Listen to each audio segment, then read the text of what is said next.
Another crazy rig for your punch skirt. And it sounds crazy, but once you see me rig it up, it's not going to be so crazy anymore. The drop shot punch skirt. And let me show you. What you're going to do first is take your little weight stop, slide it on your line.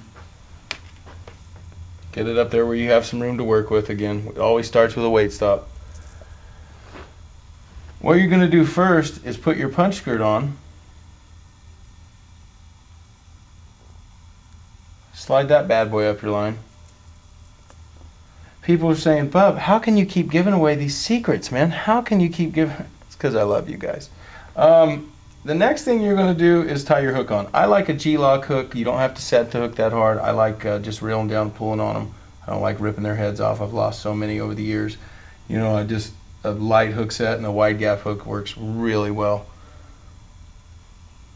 What you're going to do is your standard knot for your drop shot. Palomar will work. Anything will work. I use the double clinch. 3 wraps. Stick it through. Pull it back through. Pull that down tight. Now when you trim your tag ends off, this is where it gets a little bit different. You're just going to trim the loop end off. You're not going to trim the straight tag end. So you trim that loop off. And you take the straight tag end just like a standard drop shot and go right down to the eye of your hook. Now this is a lot heavier drop shot, so don't be afraid to throw 12, 14, 16 pound fluoro. So now you run your line down through your hook just like that. And you're just going to clip your drop shot on. This is a 3/8 ounce drop shot weight.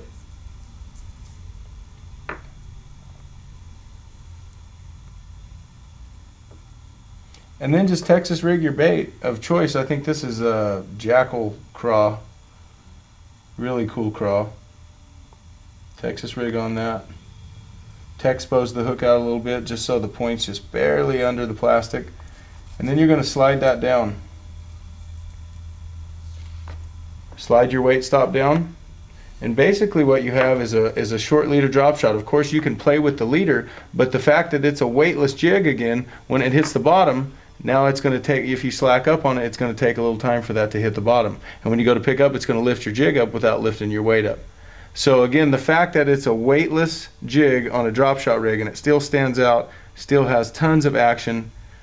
You can get this down in the rocks and it doesn't get hung up as much as a football head jig or something like you'd think.